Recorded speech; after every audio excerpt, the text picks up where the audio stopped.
so free, just believe we can come alive. We're so far from the ground, but I'm not looking down.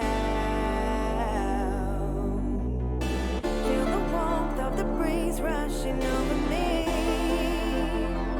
Now it's soaring high, reach and touch the sky.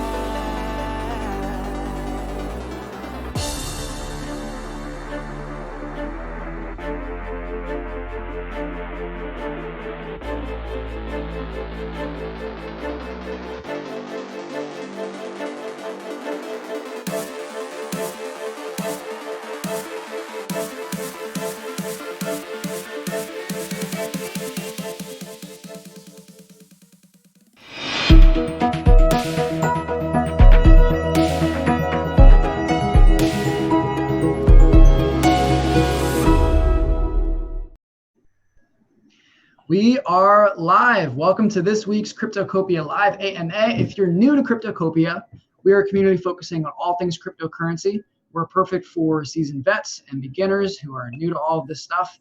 I'm your host, Michael Krupkala. You can find me on Twitter and on Discord at Mike Spellcheck. Today we are sitting down with none other than Edison Lim. He is the blockchain application lead for Zilliqa. We're really excited about this one. Zilliqa is a secure smart contract platform who are focused on scalability. They were the first platform to launch a sharding implementation on their mainnet, which was launched back at the end of 2019. Edison, how are you doing today? I'm doing well. How about you? I'm doing great. Thanks for joining us today. We're really excited to sit down and chat with you about all things Zilliqa. Yep. Thanks a lot. Thanks for having me. Of course. Hey, so I wanted to ask you a little bit just about your background, about how you started getting involved in crypto, how you met the Zilliqa founders and started working on the Zilliqa project specifically. All right, sure. So yeah, happy to share with you more on that. So actually my journey in blockchain started off all the way back in 2016. So back then I was like a hobbyist. I played around with Ethereum and I learned how to create like dApps. It's mainly simple hobbies like projects that is nothing great, nothing spectacular, and I didn't really think much about like blockchain programming until I was about to do my thesis at Carnegie Mellon. So but then when I was doing my thesis, I have an opportunity to work on a thesis project to basically research on the security of permission blockchains. And this is where I think my interest in blockchains is being reignited. And this is where I learned to pick up many of the things in blockchain development from scratch from some of the professors in the school. So I mainly focused on Hyperledger Fabric back then. And I thought this was pretty interesting. And then I really liked the idea of smart contracts. And so going on from there, as I was approaching the end of my school, I felt that it's about time for me to actually try to look for some blockchain projects in the world. And a friend of mine got in touch with he happened to know this guy in Zilliqa. His name is Jinhao, which is the same Chinese name as me. And he got me in touch with Jinhao, and basically I go for the interviews. And the rest is history. And so I'm here. So I joined Zilliqa in July 2018, right after I graduated, and it's been great so far. Awesome. So that's actually, it's really interesting that you worked on private blockchains during your thesis. Can you just tell me a little bit about what your background in writing that thesis, how that compares to your work with a public blockchain like Zilliqa? Okay. So yeah. So firstly is that even when I was writing so I always come from the angle of blockchain as an application developer. Mm-hmm. So on top of say Hyperledger Fabric, I'm also like an application developer on that. And being an application developer on private blockchain and public blockchain is two different things. Right. On a private blockchain, you can basically have access controls, and you have admins, and it's crazy how centralized it is. And but the key thing is that when you have a private blockchain, you're able to control many rules through a system administrator point of view. and it is very much like administering a system altogether. But on a public blockchain, these are a bit more different because the only thing that you have is a smart contract. And as we know, is that smart contracts it is a very complex piece of code. It must do a lot of things. Like a smart contract must be able to do like store states. A smart contract must be able to do things like communication with other contracts. Mhm. And a smart contract has to be able to do like addition and multiplication, subtraction, etc. So it's a very complex piece of code, which makes it very hard to manage compared to private permission blockchains. And for me, I think this is an opportunity to shine because I think that the world, I really see the potential with public blockchains. And I see that there's a lot of things that you can do to make a more decentralized future with public blockchain. Okay. Now, Yep. did you have any prior experience building more traditional apps, maybe, for iOS apps or something like that before you started working in blockchain? Yeah. Yes. I think that since college, I've always been like a full stack developer. I know how to build like a full stack from front end to back end to front end. So like the whole cycle. And even before I joined Zilliqa, I was a software engineer for a year where I built mainly data processing tools. It's what I think these days people call it like a data engineer. What I do basically is to bring data from one database to another and form this centralized like database. And so I think that in terms of data delivery and transport, this is something that I'm very familiar with. And so what does your day-to-day look like right now? Like what's your average, kind of day in the life as a smart contract developer? I'm glad you asked me that question. So as of today, like there's a publication called Tech in Asia, TECH in Asia. So if you want to check out the link, you can check out on Zilliqa's like Twitter. But it was published today, and it talks about a day in the life of me. So it follows me all the way from say 8 a.m. all the way to the end of the day. And so if you haven't checked it out, I recommend that you check out the article. But the brief summary is that the day of an application developer is really busy. I mean that application, like, so for those of you who are not so clear on like how engineers are, just like an application engineer is basically someone who builds user-facing applications for users to use. And because of this positioning of us is that we have to be very close to the clients. The end users are the ones that we have to work closely with. And this means that an application developer must be able to communicate ideas across, must be able to solicit like feedbacks from multiple users, get them in, and maybe iterate the product to make it better. So because of these requirements, the day of application developer is actually very hectic. And my days are always filled with a mixture of like client meetings and like team meetings, and as well as development work. So it can be quite a huge mess. Yep. A huge mess. Okay. Yeah. Sometimes it's really a huge mess. Yes. Well, that's really that's what's so interesting to me about the interplay that a developer works with. Because you're writing code, but you're not just writing code. You don't just have to understand how all of these different functions are going to work together in order to take a user's call and spit some money back out because this contract worked with this other contract which lives on a different blockchain or whatever application you're building, right? You also have to understand, like you said, exactly what the user is expecting to see, how they might operate with something on the website that they're using, or how do you anticipate what the user needs from a smart contract? Okay. So let me just walk you through like some of my experience so far. Is that these days I think that the like many people in the world, like many companies and many users, they all have very interesting ideas that they think might need a blockchain. And my first task is to really ascertain whether a blockchain is required, because not every application needs a blockchain. Simply put, is that if your application can be served by a database, you will make your life a lot easier. So much easier. it's so much easier. Like the development tools for like databases are fantastic. There's like people complain about say long block confirmation times on blockchain, but it's crazy that on database it costs like sub-second latency, so you can really confirm any transactions or any like requests like very quickly. And but for the blockchain, it's a lot more complicated. So really, my first task is to ascertain whether is there a need for blockchain. And I think the second task is to really understand what are the features that are required.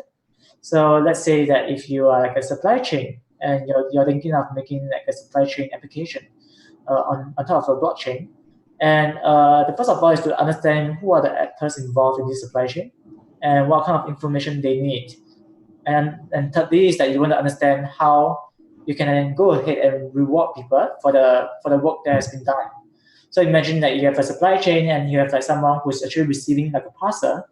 You can actually be there to say, okay, if you receive this parcel, release this amount of token to them. And this is what I talk about, which is like this remuneration or compensation part comes in. So when you break this down in the very logical sequence of steps to follow through, then I think that and you iterate along the process to make sure that the data on the smart contract is aligned with our requirements, then you're getting there. So sometimes I think that my job is really like a consultant to really bring people through the solutions, suggest ideas, and think about how to make the applications and use cases more interesting. Okay. Yeah. Okay, cool. Thank you. That's something I want to definitely ask you some more about, especially smart contract security and things like that. But let's get to that a little bit later. I wanted to ask you actually just a bit about Zilliqa's mainnet release. I know that was I think toward the end of January, maybe January 31st, beginning of February, that the mainnet went live. How has that process been going so far? Okay. So since the end of the mainnet, we entered into this phase called a Bootstrap phase, and the Bootstrap phase is basically like a period of time where we do not process any transactions, but the miners will still mine the blocks. And the rationale behind it is to get the network into a high enough difficulty so that the network is resistant towards like security attacks. Okay. So the Bootstrap phase has ended a few weeks ago, and right now the next step for us is to do the token swap. So what is the token swap? Is basically that many of the token holders, they have a ERC20 contract that says that they own a certain amount of ZEUs. And by token swap, we mean that we take this token, we burn them, and we issue like a native ZEU token on Zilliqa main chain. So this is something that we are currently working closely with the exchanges to make sure that this swap can be done as securely and as safe and as unambiguous as possible. Okay, so as of right now, transactions on the network are not live, but miners are mining native Zilliqa tokens. So anyway, the transactions on the network are enabled. You can actually send like payment transfer right now, and but the only thing that is like maybe not enabled right now is the smart contract. So this is something that we are temporarily disabled it because the token swap is the priority, and we want to make sure that this is done before we enable that for security purposes. Okay. What kind of feedback have you gotten from users on the network? Yeah. So I think that the feedback normally comes from the miners. So we have been iterating on the changes that the miners talk about. So for example, let's say, there are some things that we can't really predict when we are actually doing development. And one of the things that we can't predict is that the miners have different nodes across like different parts of the world. And this actually runs into many random problems that you do not experience in AWS, such as IPA problems or like network congestion issues or ISP. That the problems can be, there's so many possible problems that can happen. And which is why like we have been monitoring the miners check very carefully, and we iterate on these changes to push the bug fixes as soon as possible.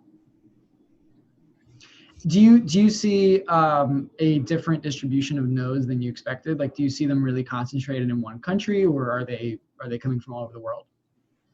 Yeah. So I remember there was a very interesting community member who once built this like geographical map to show where are all these nodes being situated.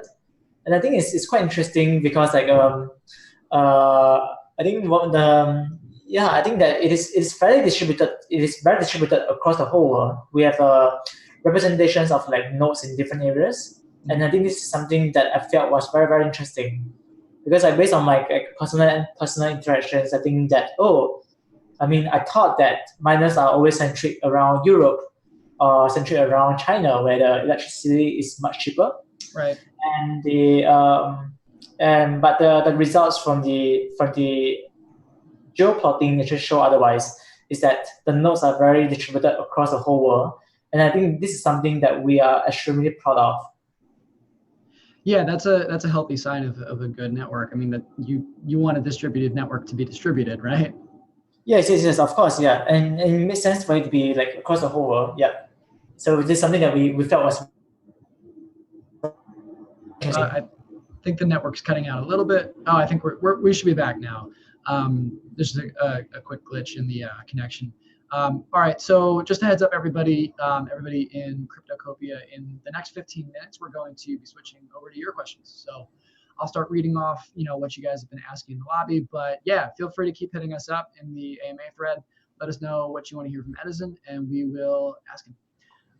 Edison, how is the token swap going right now? Like, where are you guys in the process, or would you say you're halfway through?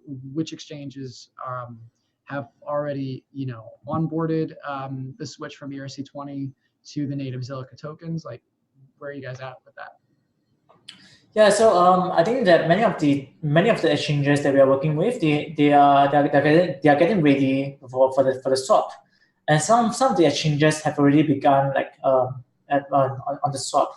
As I think that for now, I haven't checked on the news today, but it seems that one of the biggest exchange, Binance, is about to start the swap pretty soon.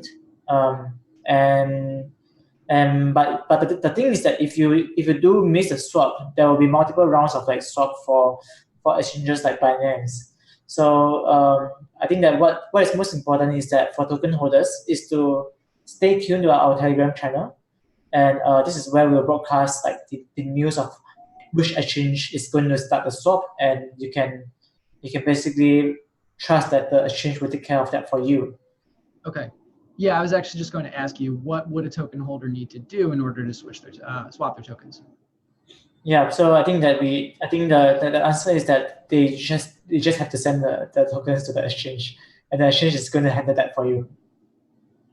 Got it. Cool. Easy enough. Yeah, easy. Yeah. How many rough estimate of how many nodes are on the network right now? If I know, I think that's going to be like 2,400 nodes. Yep. Okay. And it takes up to 600 nodes in order to fill out one full shard, correct? Yep, correct. You're absolutely right. So does that mean you have about 4 shards on the network, or do you have more shards than that aren't at full capacity, maybe?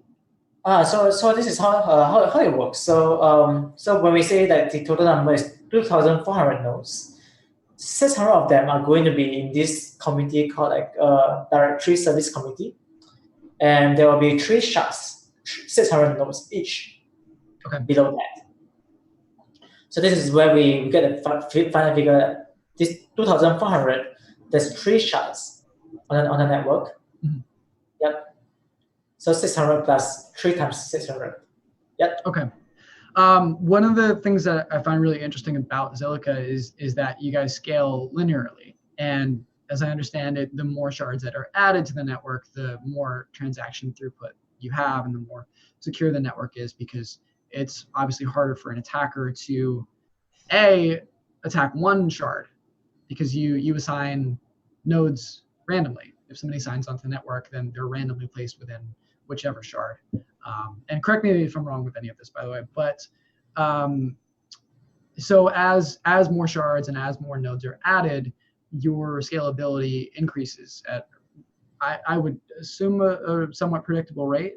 Can you talk to us a little bit about that, about some of the architecture there, about maybe like the upper limit of transactions, what you guys are seeing right now, and what you expect to be able to do in the future? Sure, sure. So I think right now is that as in like I think I'll just answer the question with the upper limit of the transactions. So according to our internal lab results, the number of transactions that we can process with 2,400 nodes is 2,488 transactions per second.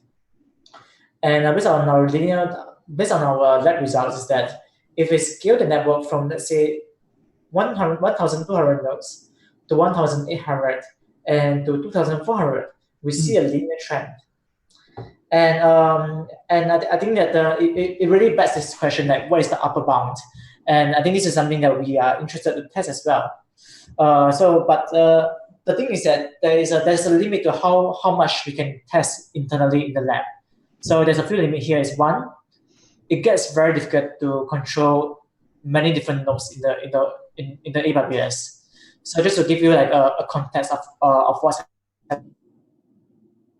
happening is that if you think of one of the largest like ride-hailing applications in the world, they have like say 7,000 or 8,000 nodes to handle their entire operations. And right now is that if we are going to handle let's say 2,400 nodes just by ourselves, it's going to be like a DevOps nightmare.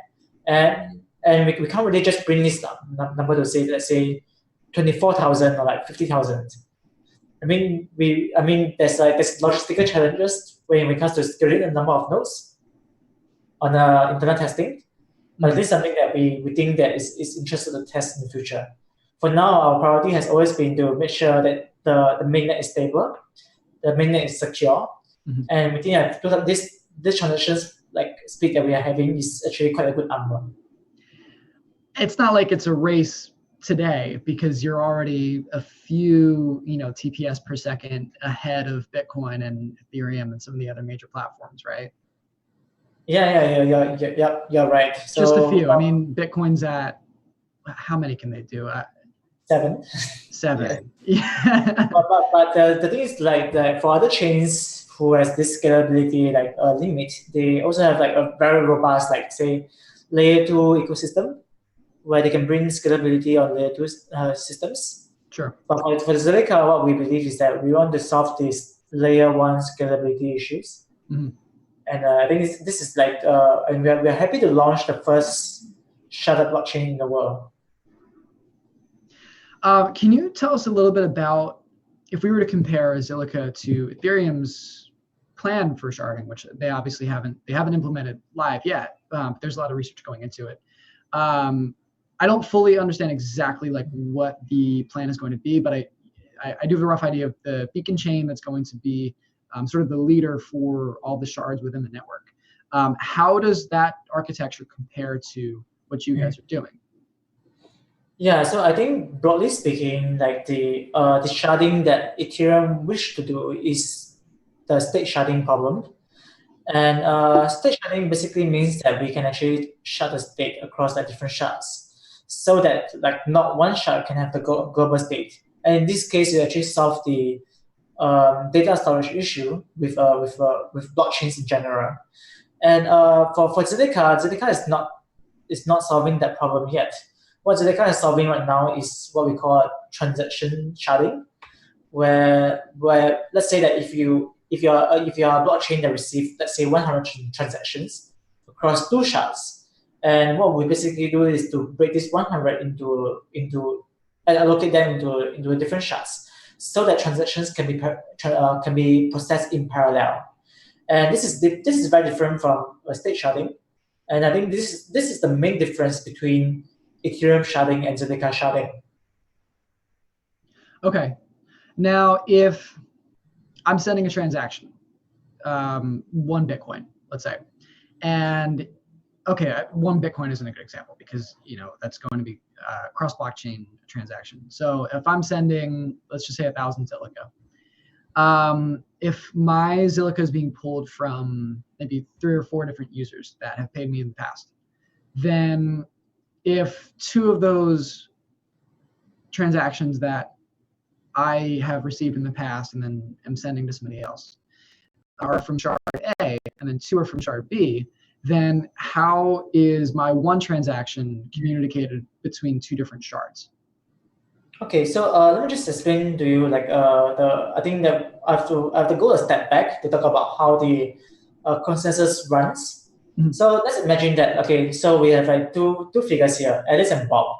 So Alice wants to send Bob $50, and this is the only transaction on the network. So what happened in this for the first round of like this epoch? Well, I mean every like consensus round is called an epoch.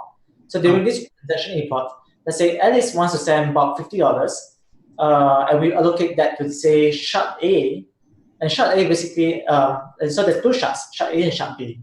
Right. So we send this to shard A. Shard A validates that, and shard A will basically send this data to the DS committee, the directory service committee. And this committee, basically what it does is to bring together the micro blocks from the shard A and shard B and get them into one final block at the top. And before he can actually send this final block to the shard A and shard B. So at the end of, and this is the end of one epoch. So this is the key difference here is that in Zilliqa, every shard will have the same global state at the end of every transaction epoch. Regardless of whether a transaction is being sent to A or sent to B, if we actually manage to validate those transactions, we get them into the DS committee where it's being amalgamated into one block, one final block, and we send it down to the shards as a global state, as a final block. So this is where we achieve a global state. And in this case, like back to your question, is that where do I see this? Your question originally was that we have these transactions, and if it's being validated by A, how can B know that this transaction has taken place? So but with a global state, let's say that A has actually validated this block, B will also have the same global state as well. So this is where like the conclusion, and this is how we actually achieve consensus on the sharding blockchain. Cool. All right. Thank you for explaining that. Yeah. Let's say in 5 minutes, we're going to switch over to community questions. So Cryptocopia, keep hitting us up. Let us know what you want to hear from Edison, and we are going to open up the floor pretty soon. What else do I want to know? All right. Speaking of Ethereum, right? So Ethereum is big, I guess, corner in the market right now. Their big advantage is their developer share. They've been at it for a little bit longer, and they, I would say, have a pretty decent sized mind share of a lot of developers within the cryptocurrency space. So what would you say is Zilliqa's plan to attract developers? I mean, high transaction, very, very high transactions per second is obviously a huge signal that you guys are serious and that you can sustain some really robust decentralized applications. But what else are you guys looking to do to foster that ecosystem? Yeah, so we have been doing quite a few things on our end. So I think I'll just break this question into like a few phases. One is developer education and awareness. So which brings me that this is actually the key North Star for Zilliqa's blockchain marketing, is that we reach out aggressively to developers. We are always on the lookout to get developers on board our platform to build interesting applications. And this is where we actually go around and we have like workshops that tells people, hey, what is a blockchain and how you can build a D app on Zilliqa. So I've personally done a few workshops like this myself in the United States, and my teammate Saiba has went to UK recently, where there's a Future of Blockchain event in the UK, and it is an amazing event. There's so many like good schools around, and what he's trying to do is to bring this awareness up in people. So we've been very aggressively on this front, and we have been working on documentations to get developers on board the Zilliqa blockchain. So this is one on the developer outreach. So I think on secondly is that what we're trying to do here is to create interesting use cases to inspire the next generation of developers in. So what do I mean by this? Is that I mean if you see like a very interesting application, let's say like an iOS app, maybe a developer will say, hey, Angry Bird is like there's this game called Angry Bird, so it's like a very dumb game that is like pretty cool and pretty addictive. So let's say like a developer see this game and say, hey, I want to build something like this. And I think this is where you can actually get a developer in. So what I'm saying here is that what we want to do is to work with very interesting partners in the gaming space, in the financial industry, in the digital advertising space, to get them to be aware that such possibilities can be achievable on Zilliqa, and we can make your ideas possible. And this is where we hope to get people in to build on us. And I think the third thing that draws to us is really the features of Zilliqa blockchain. So one is that this transaction per second that we can process, which is much higher than Ethereum and Bitcoin, actually give us one additional advantage that people don't see normally. Is this problem of gas volatility, this gas price volatility. So when you think about Ethereum, when you have a gas price that fluctuates so much over the time, and at a certain point of time during the Cryptocopia phase where the gas price can go up to $50, that the same situation is very unlikely to happen for Zilliqa, because Zilliqa has a huge transaction capacity, and it is good because like just imagine like a highway. If you only have like a 2-lane highway, everyone is going to squeeze in and it's going to drive the price of gas up. But if we have like say like a 100-lane highway, and everyone will get a chance to travel on this highway, and there won't be this volatility in prices.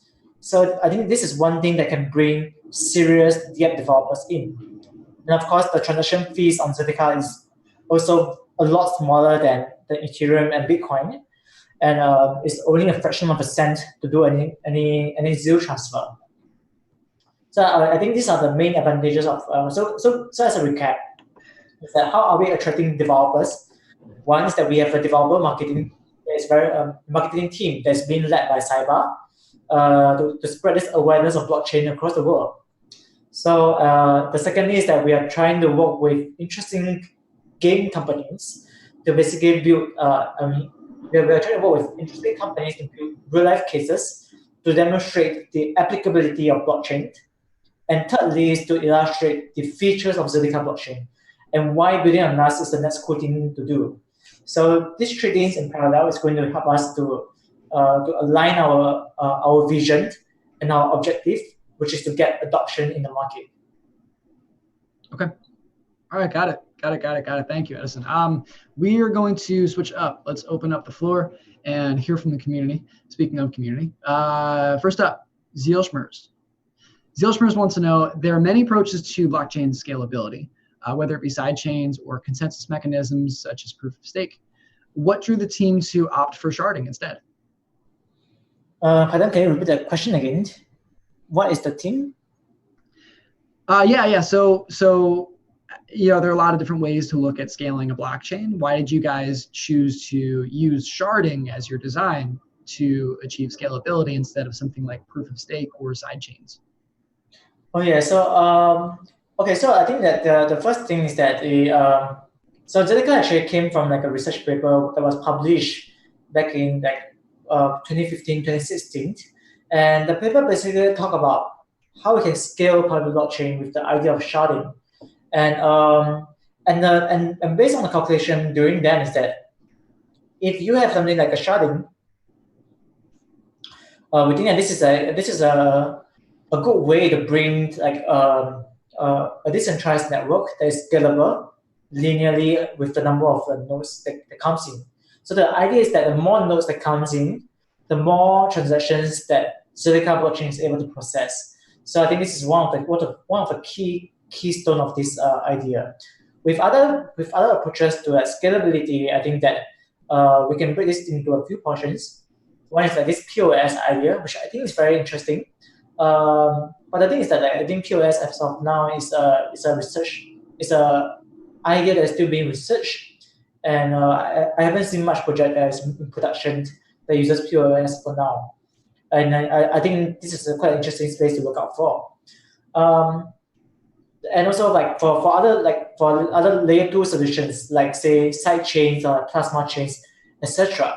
So I think these are all very valid. Like these are very valid scaling solutions to bring to the market, to bring the blockchains.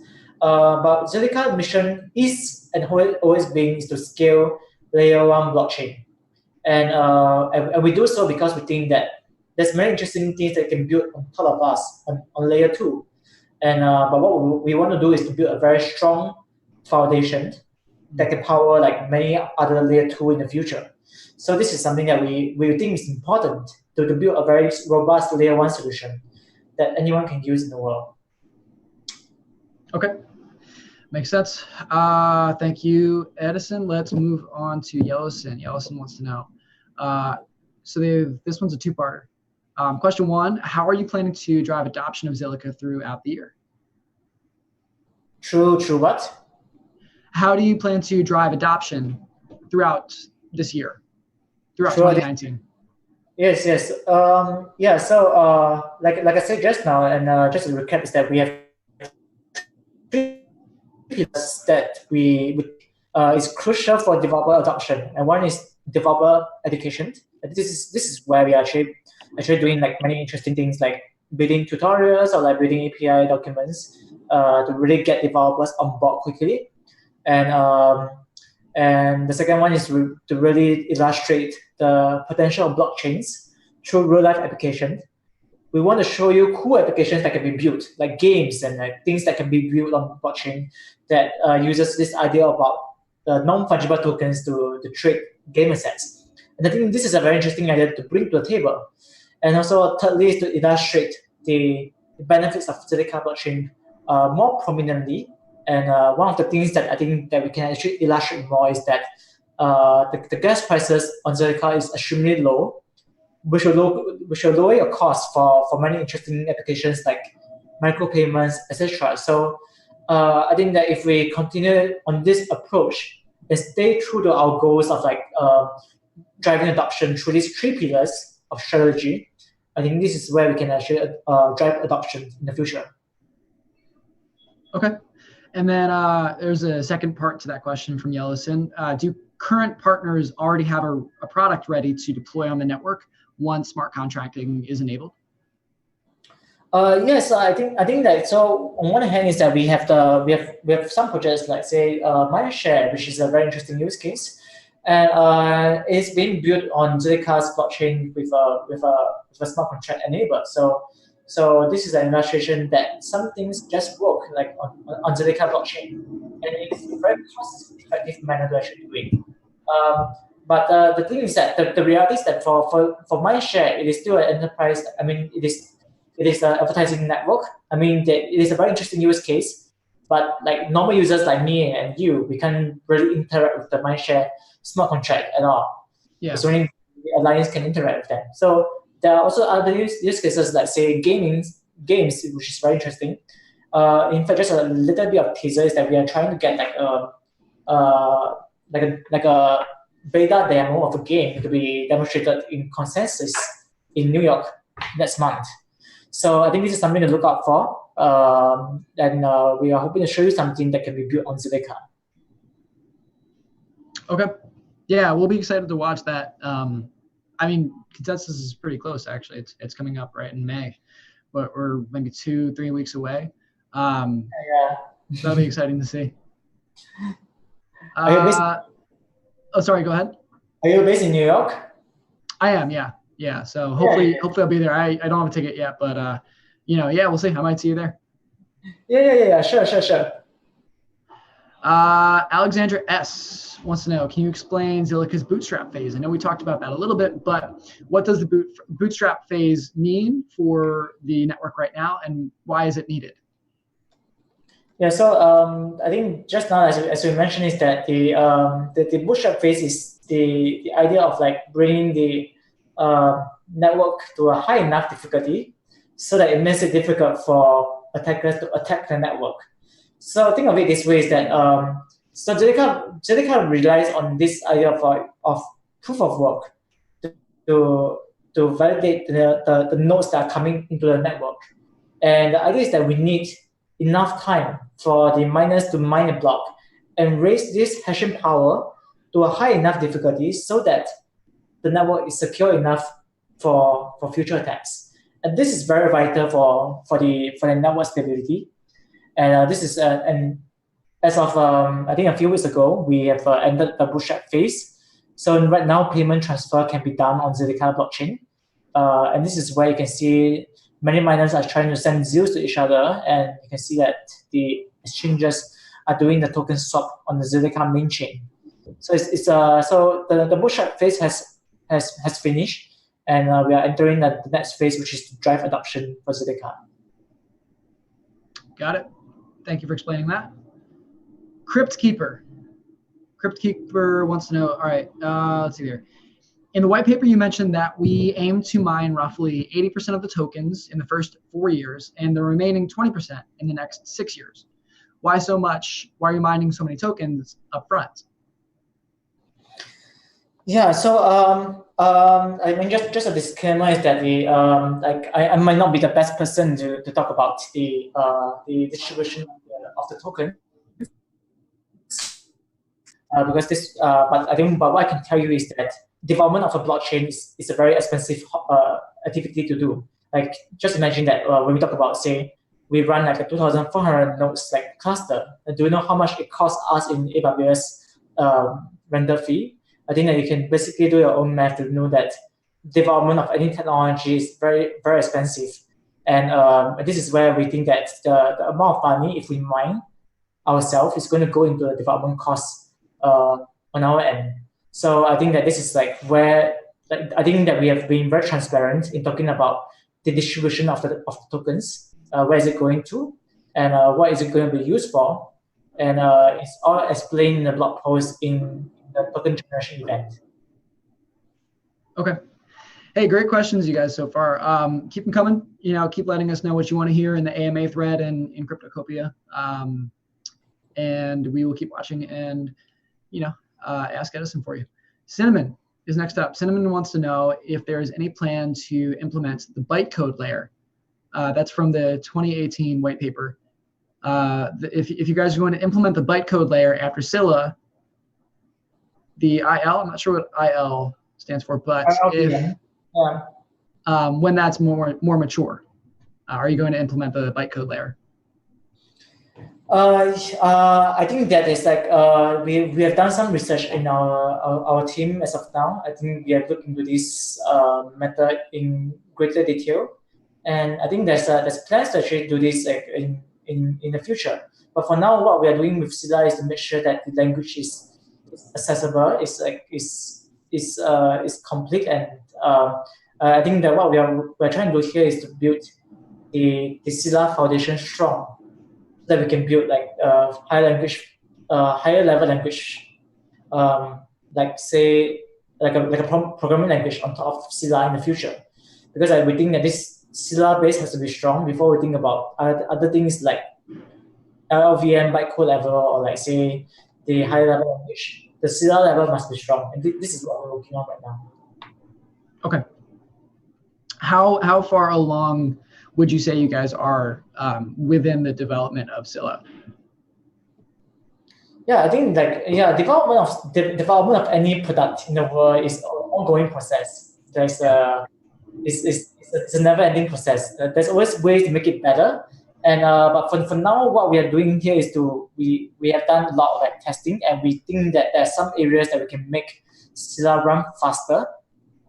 And this is what our team is actually working on right now, is to optimize on the code level how to make Scylla faster.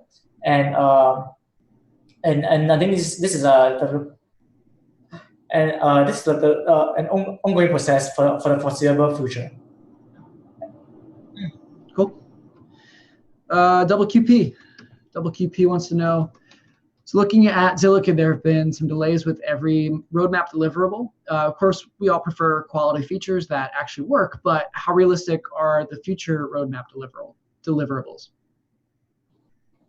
So I think that like just to maybe recap your question is that the the question is about saying that Zilliqa has been delaying almost every like a milestone in the roadmap, and how optimistic am I with the future milestones in the roadmap? Is that right? Correct. Yeah. So I think that firstly is that when we actually plan for something, we do our best to actually plan the amount of time that is needed for a feature to be implemented. But but along the way, when you actually do projects, there's other risks that you might not discover, and which comes to a point that if we reach an important milestone, what we want to do is to do things properly. We want to do things with the best quality possible. We want to make sure that everything is working fine before we release anything public. So because of this way of working in Zilliqa, it makes us that like we are always we always have to be very stringent with our checks to make sure that every product that we release is of quality. And sometimes this decision we have to decide whether do we want to deliver a subpar product at the exact deadline, or we want to actually extend this a little bit more so that we can actually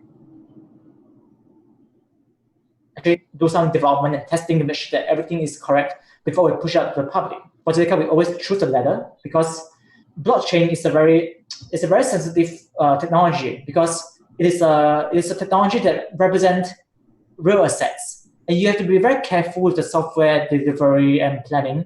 And we always be favoring the quality over the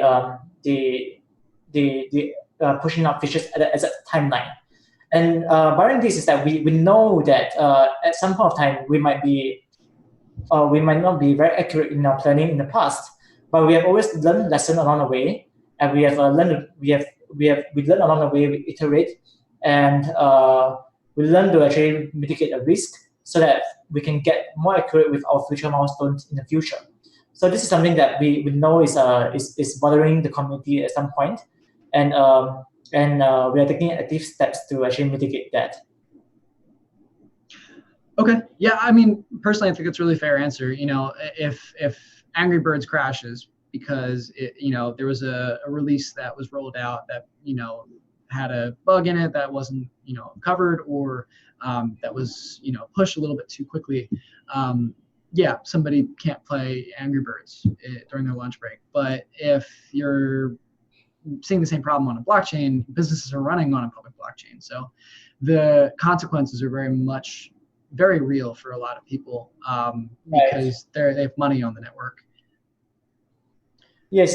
Yeah. This is right, because like the blockchain represents real money, right? And I'm not sure about you, but I think I'll be very fearful if like every project like hits exactly the same milestone. Like every project tries to ship a subpar product to the public.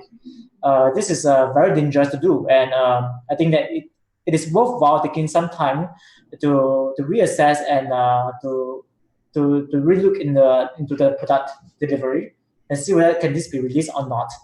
And I think that for Zilliqa, we have been very transparent in our blog post, where we give the community regular updates about why now our development process, or what we found that is interesting that might potentially affect the timeline. We have been very transparent in our updates. So if you're interested, you can read our blog post, and you'll know some of our rationales behind some events.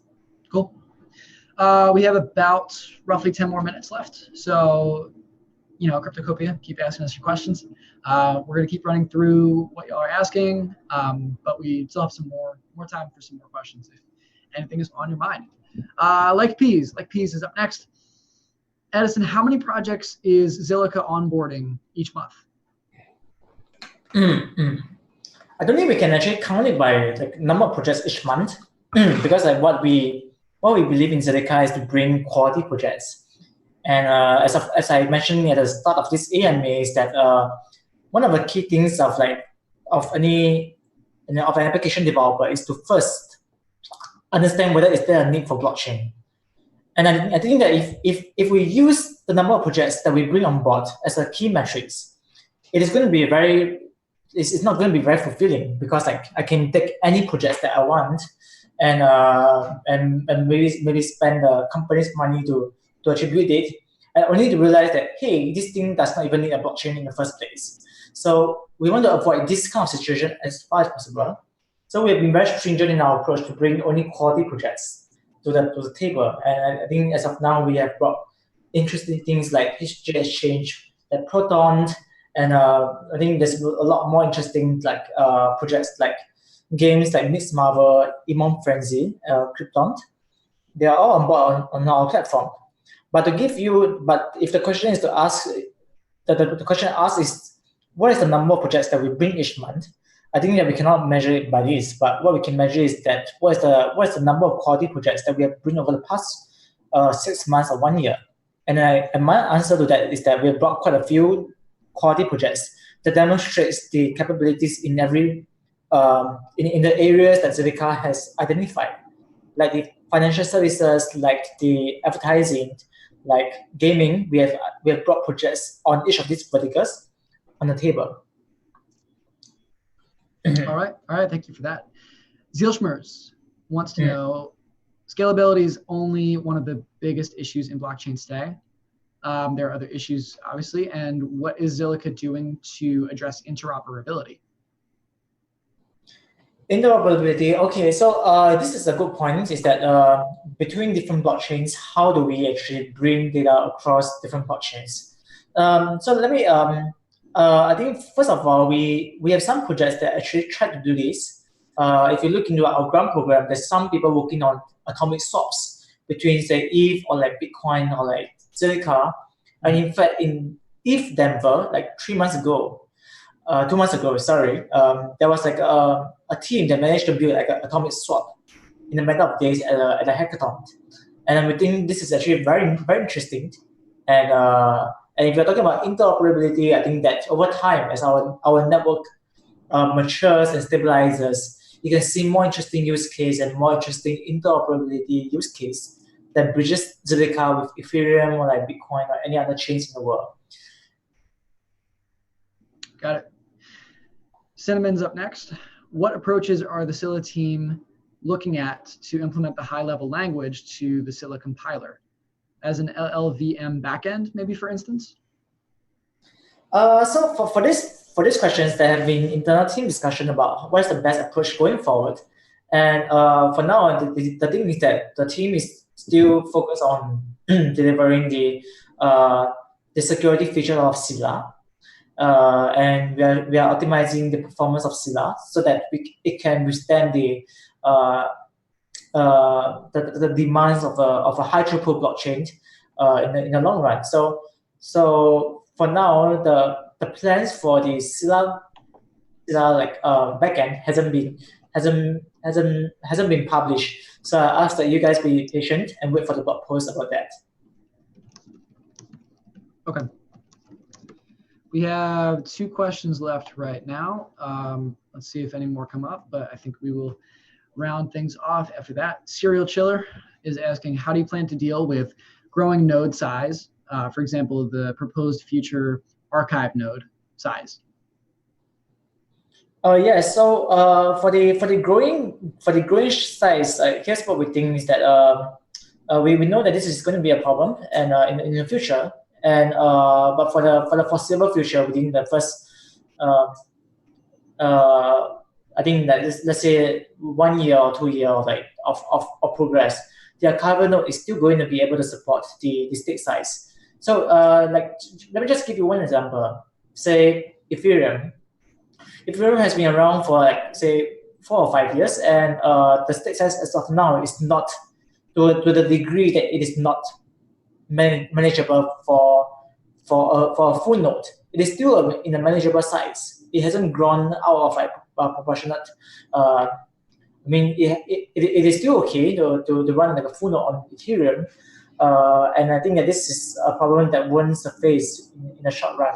But of course, in the team, we have been making planning for some features to actually address this issue, and we'll share details with that once we are ready to share. Okay, that's fair. And last up, Des is asking, how is the progress of Proton project with Mindshares? Yeah, so for Proton, we have run a campaign with Mindshare in Southeast Asia in March this year, and the results has been very positive. So what we are doing here is to we are looking forward to share the results with the community, and I know that this is frustrating some people to some degree, but really the situation with Mindshare is that it's a consortium with many big companies, and this means that any public release has to really go through the review of multiple companies. So this is going to take some time to share the results, but I think that the results are very positive, and we're looking forward to the results from being released. Cool. I think we have one more coming in. Let's see, I don't see the question yet, but Double QP, there it is. Okay. Double QP is asking, how is Zilliqa preventing nice hash attacks, especially with their proof of work implementation? Just to provide a little context, proof of work is not being used as consensus layer, but only as a Sybil attack resistant layer, and to validate the network participants at the start of each epoch. In theory, this would mean that with a nice hash attack, you can execute enough proof of work to go all the way through into the network layer itself. Okay, so I think that as a disclaimer is that I might not be fully because I think that first of all I might not be fully aware of the nice hash attack in general, but if the context of this question is about the fact that POW is being used just for network entry, and it is possible for people to mitigate that by attacking this layer to get into the network and act maliciously. So in this case, what Silica has is some defenses inside, like a reputation manager, which will actually detect these kind of nodes and place them in a lower priority and or eventually kick them out of the network. So I think the network has like many areas, many layers of defense that might protect against attacks like this. But I think that for the nice hash attack, I think this is a problem that I might not be an expert about. But what I think is that there has been adequate layers of defense behind on the blockchain consensus level. Got it. Thank you, Edison. What are you excited about? What kind of developments are you excited to see throughout the rest of the year? Maybe not just in Zilliqa, but within the greater crypto community. Yeah, so I think one area that I'm very interested about is about the idea of payments, and I'm looking forward to like cryptocurrency being a more dominant player in terms of how we actually pay for our goods and services. Because I think that if we go back to the roots of 2008, and this is where Satoshi first painted the idea of a decentralized cash. And along the way, the idea has drifted into more interesting cases like complex smart contracts. But we have strayed so far away from the original roots of blockchain, which is decentralized cash. And I'm looking forward to how the world will embrace a decentralized economy, which can be governed just by cryptocurrency. Great answer. Edison, listen, thank you so much for doing this with us. It's been a real pleasure sitting down and talking with you for a while. I'm sure I speak for everybody else. It's been really great to just get your thoughts on where you guys are at right now. We're excited to watch what you work on for the rest of the year, for the foreseeable future. Where should the community go? Where should Cryptocopians go to see what y'all are up to? Is there, should we be paying attention to the blog, maybe a Telegram channel? Yes, we have a very active Telegram channel. If you want to look out for updates from Zilliqa, you can follow our Twitter at Zilliqa, or you can follow my Twitter handler for updates. Yep. Will do. We can also follow you on Twitter, right? Yeah. Cool. Sure. Yeah, thank you again. quick plug for us. Hey, we do these weekly AMAs all the time. We're announcing all of our projects on Twitter, who our guests are going to be. So you can follow us at crypto_copia. If you're watching through YouTube, join our Discord. If you're watching in our Discord, then like and subscribe on YouTube so that you can follow our weekly AMAs. Hopefully we're going to be doing some consensus coverage too. So, look out for that. It's going to be really exciting, and a lot is in store. There's a lot going on under the hood. So we will see y'all next week. Edison, thank you again for doing this. And until next time. Thank you. Thanks for having me. Have a good day ahead.